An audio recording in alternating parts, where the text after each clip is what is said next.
Hello everyone, welcome to the YouTube channel of verdict and views. आज हम discuss करेंगे chapter 1 of भारतीय नागरिक सुरक्षा संहिता। सबसे पहले हम इस संहिता का प्रियम्बल देख लेते हैं, that is to consolidate and amend. Consolidate करना, कंपाइल करना। कंसोलिडेट का मतलब होता है कंप्लीट। तो जितने भी क्रिमिनल प्रोसीजर से रिलेटेड लॉज हैं उनको कंसोलिडेट किया गया है। और अमेंड करना, चेंजेस करे हैं एग्जिस्टिंग लॉज में। सेक्शन 1 है हमारा short title, extent and commencement. Section 1, this act may be called the भारतीय नागरिक सुरक्षा संहिता। इस एक्ट का नाम क्या है? भारतीय नागरिक सुरक्षा संहिता 2023। The provisions of this Samhita other than those relating to chapter 9 है हमारा security for keeping peace and good behavior. Chapter 11 is maintenance of public tranquility and order, and chapter 12 is preventive action of police. इन तीनों chapters को छोड़कर जो complete BNSS है वो state of Nagaland और tribal areas पर अप्लाई नहीं होगा। सिर्फ चैप्टर 9, 11 और 12 हमारे स्टेट ऑफ नागालैंड और ट्राइबल एरियाज पर अप्लाई होंगे। बट अगर स्टेट ऑफ नागालैंड और ट्राइबल एरिया की स्टेट गवर्नमेंट चाहे तो वो चेंजेस कर कर इनको अप्लाई कर सकती है, या तो कंप्लीट स्टेट पर और ट्राइबल एरिया पर या उसके कुछ पार्ट पे। ठीक है। It shall come into force on such date as the central government may by notification in the official gazette appoint. तो किस दिन ये एनफोर्समेंट में आया था? 1 जुलाई 2024 इज एनफोर्समेंट डेट। जो हमारी तीनों लॉज हैं, भारतीय नागरिक सुरक्षा संहिता, भारतीय न्याय संहिता एंड भारतीय साक्ष्य अधिनियम, तीनों लॉज हमारे 1 जुलाई 2024 को एनफोर्समेंट में आए हैं। Section 2 is definition clause in this Samhita unless the context otherwise requires. मतलब पूरे संहिता में जहां पर भी ये वर्ड्स जो सेक्शन 2 में दिए गए हैं, सेकंड सेक्शन में दिए गए हैं, ये सारे वर्ड्स जहां जहां यूज करे गए हैं वहां पर इन डेफिनेशन से मीनिंग को हमें रेफर करना है। बट अगर कहीं और कुछ और कॉन्टेक्स्ट में बोला जा रहा है तो वहां पर इन डेफिनेशंस को रेफर नहीं किया जाएगा। सबसे पहली है ऑडियो वीडियो इलेक्ट्रॉनिक मीन्स। इसका मतलब है कोई भी कम्युनिकेशन डिवाइस जो यूज करा जा रहा है कुछ पर्टिकुलर पर्पसेस के लिए, और वो पर्पसेस क्या है? वीडियो कॉन्फ्रेंसिंग करने के लिए, आइडेंटिफिकेशन को रिकॉर्ड करने के लिए, search and seizure of evidence के लिए, ट्रांसमिशन ऑफ इलेक्ट्रॉनिक कम्युनिकेशन, या कोई और पर्पस जो स्टेट गवर्नमेंट बताए, या किसी और तरीके से जो स्टेट में गवर्नमेंट बताए, उसको बोलते हैं ऑडियो वीडियो इलेक्ट्रॉनिक मीन्स। ठीक है। सेकंड है हमारा बेल। बेल होता है किसी पर्सन को रिलीज कर देना, और वो पर्सन कौन है? जिसके ऊपर एक्विजिशंस लगे हैं कि उसने कोई ऑफेंस किया है। और रिलीज कहाँ से करा जाता है? कस्टडी से। ठीक है। जब भी किसी पर्सन को रिलीज करा जाता है तो उस पर कुछ कंडीशंस लगाई जाती हैं। वो कंडीशंस कैसी होती हैं कि वो जो पर्सन है जिसको रिलीज करा जा रहा है वो इंटरफेयर नहीं करेगा विटनेसेस के साथ, एविडेंसेस को टेम्पर नहीं करेगा, कंट्री छोड़ के नहीं जाएगा, और जब भी उसको कोर्ट में बुलाया जाएगा वो कोर्ट में प्रेजेंट होगा। ये सारी कंडीशंस इम्पोज कर दी जाती हैं। कौन इम्पोज करता है? या तो पुलिस ऑफिसर या कोर्ट। मतलब जो भी कोर्ट या पुलिस ऑफिसर जो भी उस पर्सन को बेल दे रहा है वो इन कंडीशंस के साथ उस पर्सन को बेल देते हैं। ठीक है। और बेल कब फर्निश हो जाती है? जब वो पर्सन एग्जीक्यूट कर दे बॉन्ड या बेल बॉन्ड। अब बॉन्ड जो है हमारा और बेल बॉन्ड जो है वो सेक्शन 2 में ही दिया गया है। सेक्शन 2 में बेल बॉन्ड दिया गया है सब क्लॉज डी में, और बॉन्ड दिया गया है सब क्लॉज ई में। ठीक है। तो बेल बॉन्ड क्या होता है? Bail bond means N undertaking for release with surety. Bail bond में हमेशा एक थर्ड पर्सन इन्वॉल्व होता है। ठीक है। जो गारंटर बनता है अक्यूज पर्सन का। ठीक है। उसको बोलते हैं श्योरिटी। अब कभी भी अगर in future accused person condition से कंप्लाई नहीं करता है, ठीक है, तो लाइबिलिटी आ जाती है श्योरिटी की। श्योरिटी को पेनल्टी पे करनी पड़ती है। लेकिन बॉन्ड जो होता है वो पर्सनल बॉन्ड होता है, अक्यूज्ड ही साइन करता है, यहाँ पर कोई थर्ड पर्सन का इन्वॉल्वमेंट नहीं होता है। अगर in future accused person comply नहीं करता है with the conditions of the bail, तो जो लाइबिलिटी होती है वो अक्यूज्ड की ही होती है। अब पर्सनल बॉन्ड जो है वो बेस्ड है हमारा इक्विटी और फेयरनेस के कंसेप्ट पर, ठीक है। ये बेसिकली जो हमारी कंट्री के इंडिजेंट पर्सन है, ठीक है, वो बेल फर्निश नहीं कर पाते क्योंकि उनको कोई श्योरिटी नहीं मिल पाता, या फिर वो इतना सफिशिएंट सिक्योरिटी नहीं लेकर आ पाते क्योंकि उनके पास पैसा नहीं होता। तो वो पूरे ट्रायल के दौरान इस वजह से जेल में ही रहते हैं, ठीक है, कस्टडी में ही रहते हैं। तो उनके लिए ये कॉन्सेप्ट लाया गया पर्सनल बॉन्ड का कि अगर कोई भी एक पर्सन एक वीक के अंदर एग्जीक्यूट नहीं कर पाता है बेल, तो कोर्ट ये प्रिज्यूम कर लेगी कि वो एक इंडिजेंट पर्सन है और उसको पर्सनल बॉन्ड पर रिलीज कर दिया जाएगा। सुप्रीम कोर्ट ने हुसैनरा खातून वर्सेस स्टेट ऑफ बिहार के केस में बोला था कि जो इंडिजेंट पर्सन होते हैं ना, उनको रिलीज कर देना चाहिए पर्सनल बॉन्ड पे, अगर ऐसा कोर्ट को बिलीव है कि वो पर्सन एब्सकॉन्ड नहीं करेगा, ठीक है।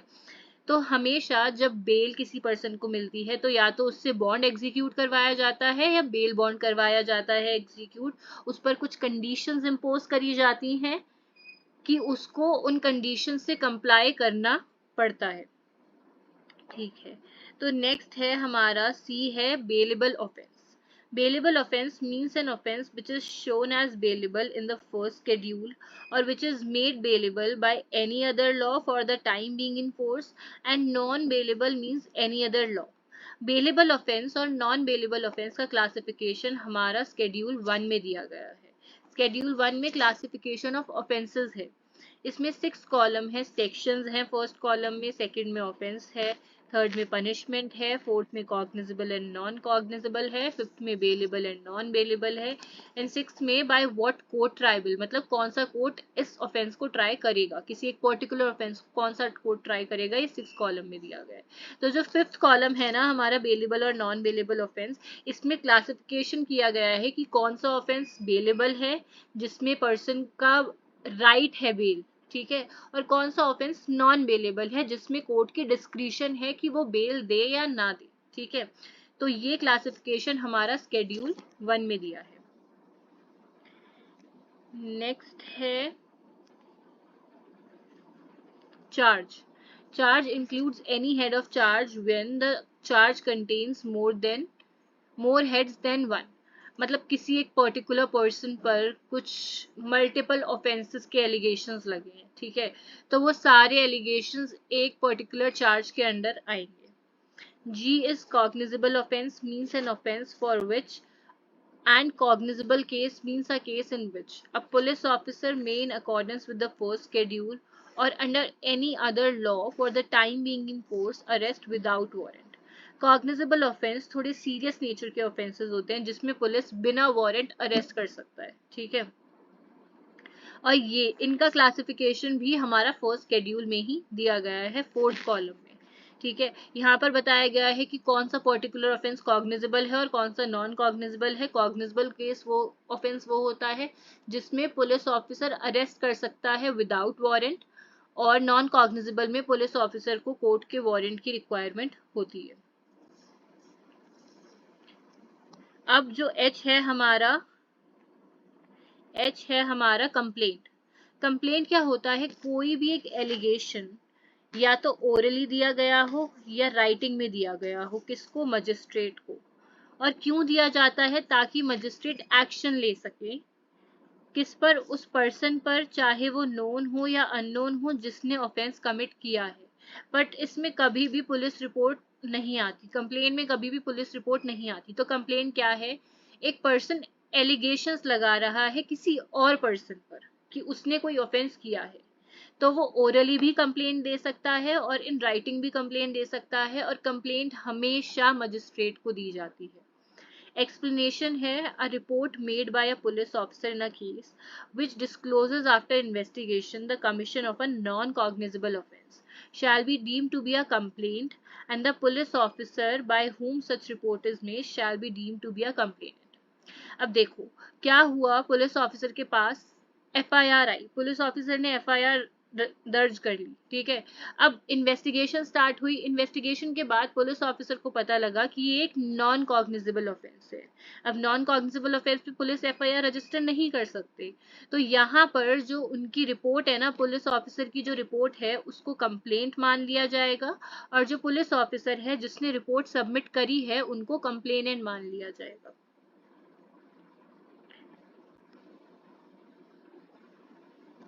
नेक्स्ट इज इलेक्ट्रॉनिक कम्युनिकेशन, आई में दिया गया है।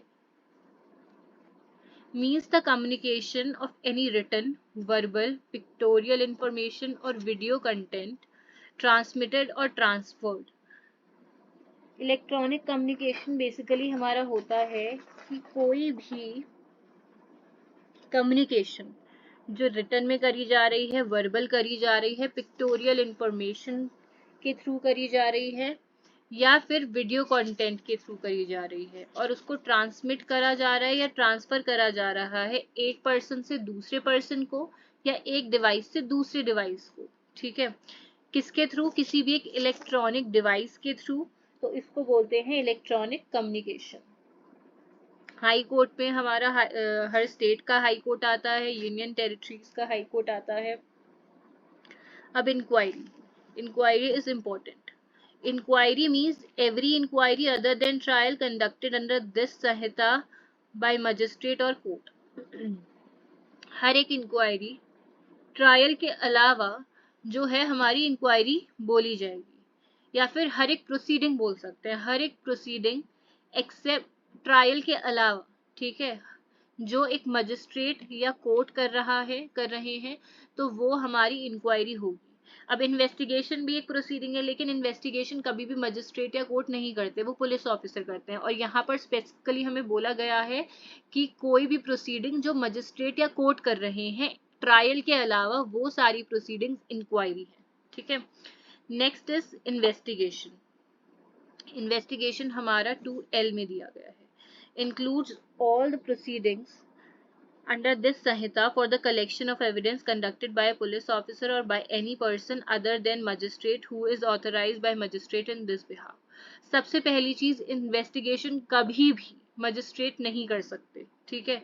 और इन्वेस्टिगेशन करी क्यों जाती है? इसका बेसिक ऑब्जेक्ट है फॉर कलेक्शन ऑफ एविडेंस। हमेशा या तो पुलिस ऑफिसर करेगा या कोई एक ऐसा पर्सन करेगा जिसको मजिस्ट्रेट ने ऑथराइज करा है, बट मजिस्ट्रेट खुद से इन्वेस्टिगेशन नहीं कर सकते।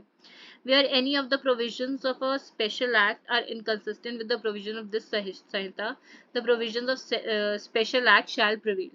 मतलब कहीं पर भी जैसे फॉर एग्जाम्पल संहिता के अंदर भी इन्वेस्टिगेशन का पूरा प्रोसीजर दिया है, और किसी और स्पेशल लॉ में भी इन्वेस्टिगेशन का प्रोसीजर दिया है, और दोनों प्रोसीजर किसी एक पर्टिकुलर केस पर अप्लाई हो रहे हैं।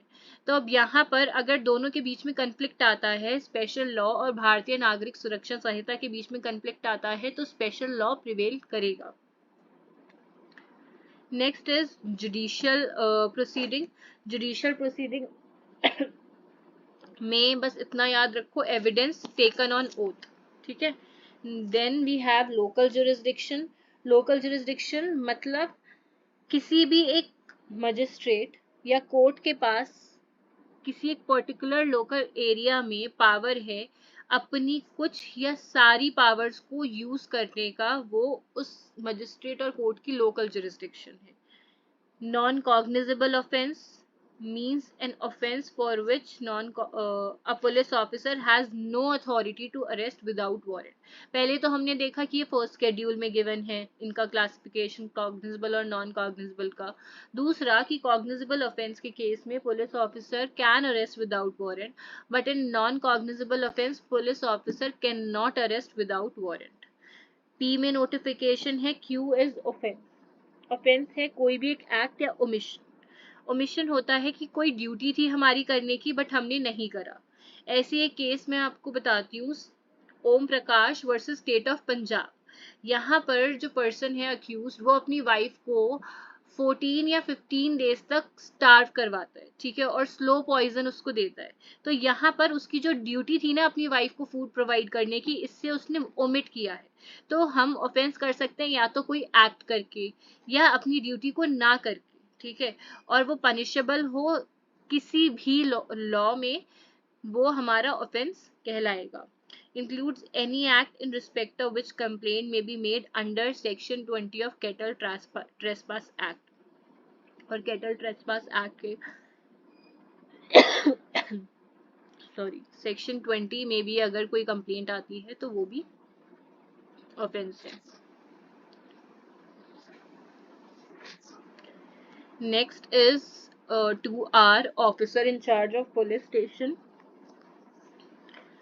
बेसिकली स्टेशन हेड ऑफिसर जो होते हैं हमारे, वो होते हैं officer in charge of police station. और अगर एसएचओ एब्सेंट होते हैं तो जो उनके नेक्स्ट रैंक के ऑफिसर हैं वो officer in charge of police station बन जाते हैं। बट कोई भी ऑफिसर जो होना चाहिए वो कांस्टेबल की रैंक से अबव होना चाहिए। ठीक है। प्लेस में आता है हमारा house, building, tent, vessel, vehicle. Police report, police report जो है पुलिस फॉरवर्ड करती है अंडर सेक्शन 173 सब क्लॉज 3 में। इसको फाइनल रिपोर्ट, चार्जशीट, चालान इन वर्ड्स से भी बोला जाता है। और पुलिस रिपोर्ट पुलिस फॉरवर्ड करती है to magistrate. Police station U में दिया गया है public prosecutor. Public prosecutor important है। पब्लिक प्रोसिक्यूटर अपॉइंट किया जाता है अंडर सेक्शन 18। और पब्लिक प्रोसिक्यूटर में वो पर्सन भी आता है जो पब्लिक प्रोसिक्यूटर की डायरेक्शंस पर वर्क कर रहा होता है। देन डब्ल्यू में sub division summon case. This is important. Summon case होता है जब भी एक ऑफेंस पनिशेबल होता है 2 ईयर्स से लेस। ये यहाँ पर नहीं दिया गया है, लेकिन अगर हम वारंट केस पढ़ेंगे जेड में तो उसमें बोला गया है means a case relating to an offence punishable with death, imprisonment for life, imprisoned for a term exceeding 2 years। अगर वारंट केस जो है उसमें ऑफेंस पनिशेबल है विद डेथ, लाइफ इम्प्रिजनमेंट या 2 साल से ज्यादा की सजा है, तो समन केस में कौन से केसेस आ गए जिसमें 2 साल से कम की सजा है। 2Y है हमारा विक्टिम। विक्टिम में हमारे गार्जियंस भी इंक्लूड कर दिए गए हैं, लीगल आयर्स ऑफ विक्टिम भी इंक्लूड कर दिए गए हैं। ये जो चेंजेस हुआ था 2Y में अमेंडमेंट हुआ था 2008 में। पहले यहाँ पर सिर्फ वो पर्सन होता था जिसने लॉस या इंजरी सफर करा है, बट 2008 के बाद यहाँ पर अमेंडमेंट कर दिया गया था और गार्जियन और लीगल आयर्स को भी विक्टिम के ऐड कर दिया गया था in definition of victim. Next है हमारा sub clause 2। Words and expressions used herein not defined but defined in information technology act and Bharatiya Nyaya Samhita shall have the meanings respectively assigned to them in that act and Samhita.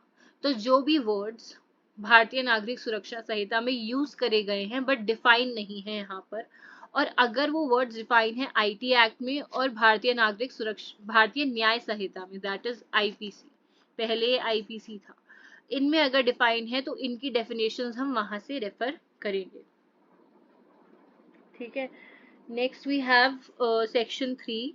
unless the context otherwise requires any reference in any law to a magistrate without any qualifying word, magistrate of first class and magistrate of second class। मतलब पूरे संहिता में कहीं पर भी अगर magistrate of first class या magistrate of second class बोला गया है तो हमें उसे कैसे कंस्ट्रू करना है कि वहां पर बात हो रही है जुडिशियल मजिस्ट्रेट फर्स्ट क्लास और जुडिशियल मजिस्ट्रेट सेकंड क्लास की। वैसे भी मेट्रोपॉलिटन मजिस्ट्रेट का कॉन्सेप्ट हटा दिया गया है भारतीय नागरिक सुरक्षा संहिता में। सीआरपीसी में कॉन्सेप्ट हुआ करता था, बट अब मेट्रोपॉलिटन मजिस्ट्रेट्स नहीं है, सिर्फ जुडिशियल मजिस्ट्रेट्स ही हैं।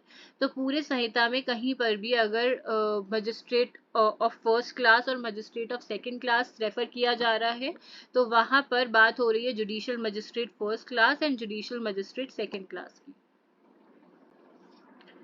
Next is where under any law other than this Samhita the functions exercisable by magistrate refers to। अच्छा, यहाँ पर सिर्फ इतना बेसिक बोला जा रहा है कि अगर कहीं पर भी जुडिशियल फंक्शंस हैं, जुडिशियल फंक्शंस परफॉर्म कर रहे हैं मजिस्ट्रेट, जैसे कि डिसीजन दे रहे हैं, पनिशमेंट दे रहे हैं, पेनल्टी, डिटेंशन, कस्टडी, में किसी पर्सन को डाल रहे हैं, इंक्वायरी कर रहे हैं, ट्रायल कर रहे हैं, तो वहाँ पर ये सारे फंक्शंस जो हैं कौन परफॉर्म करेंगे? Judicial magistrate. और कहीं पर एडमिनिस्ट्रेटिव या एग्जीक्यूटिव नेचर के फंक्शंस हैं, जैसे सस्पेंशन और cancellation of licence, granting of licence, sanctioning a prosecution, withdrawing from a prosecution. ये सारे फंक्शंस जो हैं एक्सरसाइज करेंगे एग्जीक्यूटिव मजिस्ट्रेट। जितने भी जुडिशियल फंक्शंस हैं वो जुडिशियल मजिस्ट्रेट एक्सरसाइज करेंगे, और जितने भी एग्जीक्यूटिव फंक्शंस हैं वो एग्जीक्यूटिव मजिस्ट्रेट एक्सरसाइज करेंगे। Section 4. Trial of offences under Bharatiya Nyaya Sanhita and other laws. All offences under BNS shall be investigated, inquired and tried as per the provisions given in Bharatiya Nagrik Suraksha Sanhita. मतलब भारतीय न्याय संहिता में जितने भी offences हैं उनका investigation, trial और inquiry कैसे होगा? बीएनएसएस के प्रोविजंस के थ्रू होगा, मतलब अकॉर्डिंग होगा as provisions of BNSS. All offences under any other law shall be investigated, inquired, and tried, otherwise dealt with according to the provisions, but subject to any enactment for the time being in force regulating the manner of place, investigating, inquiring into, trying, or otherwise dealt with such offences.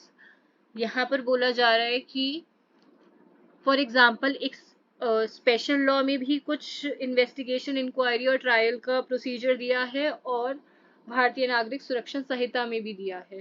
तो और अगर इन दोनों के बीच में conflict आ जाता है तो special law prevail करेगा। ये एक जनरल नॉर्म है कि अगर स्पेशल लॉ और एक general law, that is BNSS और special law, for example POCSO ले लेते हैं, अगर इन दोनों में कुछ कन्फ्लिक्ट आता है then special law will prevail.